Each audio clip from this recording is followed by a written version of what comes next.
So I'm going to lead off the series of talks this afternoon by just giving a very brief introduction to the WormBase gene page, which is often the portal, I think, by which many people actually become familiar with some of the features that we have. Okay, so starting from the WormBase homepage, the URL is listed below. Up on the upper right of the WormBase homepage, you can search for particular WormBase genes, not only from C. elegans, but from other species as well. The gene search is the default search on the WormBase homepage, but if you open up the menu there, you can search for many other things as well. So just using the gene Let60 as an example to walk you through what we have on the gene page. So at the top of the gene page defaults usually to an overview that we have of this gene. And so the information that we have on the overview is a description, an automatically generated description of some aspects of Let60 function. And then over on the side, some basic information about the gene, such as the species, the associated sequence. If there are synonyms, they are there, as well as things like the status and whether it's a protein coding gene or things like that. But a lot of the detailed information that you might want to know about a WormBase gene can actually be found by opening up a series of widgets. So I have this closed by default, but the one I'm going to focus on today mostly is this widget called Page Content. And so if you open up the Page Content menu, what you see are a list of all the available widgets that we have on the gene pages, listed in alphabetical order here, but organized really according to the type of data that you can find about specific genes. So these are things like expression, gene ontology annotations, genetics, homology, human disease, physical and genetic and regulatory interactions, its location, any genetic mapping data, phenotypes and a phenotype graph, reagents, associated references, and then sequence and sequence features. So if you want to access any of the information that we have in these widgets, all you have to do is click on the one that you're interested in, and the widget will appear then on the gene page. And so you can add as many different widgets as you want to see on your gene page. You can move them up and down so you can customize the order that you see them. If you want to close a widget, just click on the X here, or you can leave it open but actually open and close the window on the main gene page as well, so you can keep it there but just conserve some space. So I'll highlight quickly just a few of the sort of common themes about many of the widget pages, using interactions as an example. So much of the information that we have about genes in WormBase is organized into tables. So you can see for interactions, for example, when you open up the interactions widget, it will tell you how many curated interactions we have. In the case of Let60, it's quite a few, 573.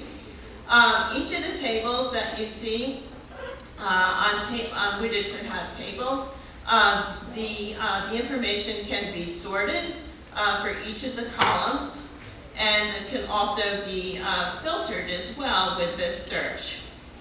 You can additionally download and save the information in the tables, and for entries where we have a large number, you can customize how many you show. And then also, if there are a lot of entries, we have pagination here.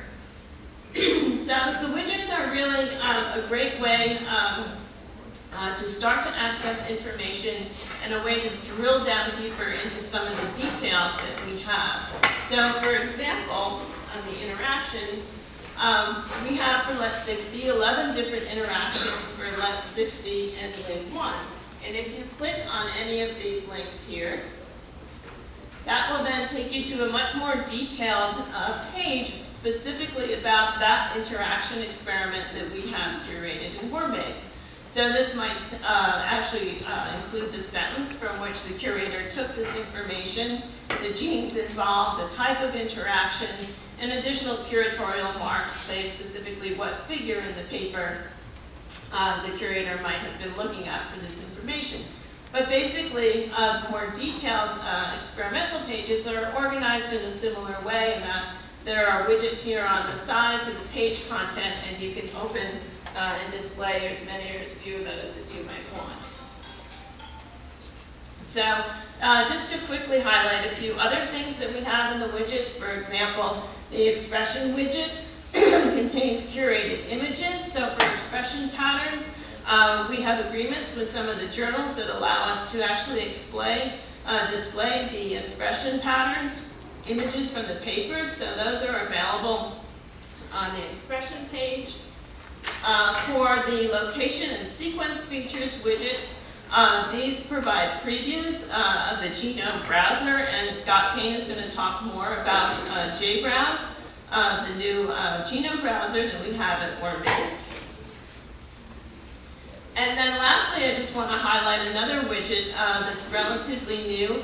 These are our phenotype graphs. And this gives you another way of looking at the summary of mutant phenotypes that we have for particular genes. This is actually using RDE1 as an example, but this sort of gives you just an overview of the kind of phenotypes that have been observed for RDE1 perturbations. And using the legend here on the side, you can see which of these phenotype ontology terms have direct annotations, which are indirect. But it's a really nice way of just giving you a quick overview of the information content. And we will have more of these kinds of graphs available in WormBase. So like I said, widget layout can be customized. You can move widgets up and down on the gene page, however, in whatever order of preference you prefer. Also up here on the top left, you can actually control the layout here as well. So that gives people a nice way to just customize the view. So just in summary, that's a quick overview of some of the widgets that we have on the gene page and what you might find there. And we just encourage you to explore what's there. And if you have any questions or feedback for us, please email us at help@wormbase. Thanks.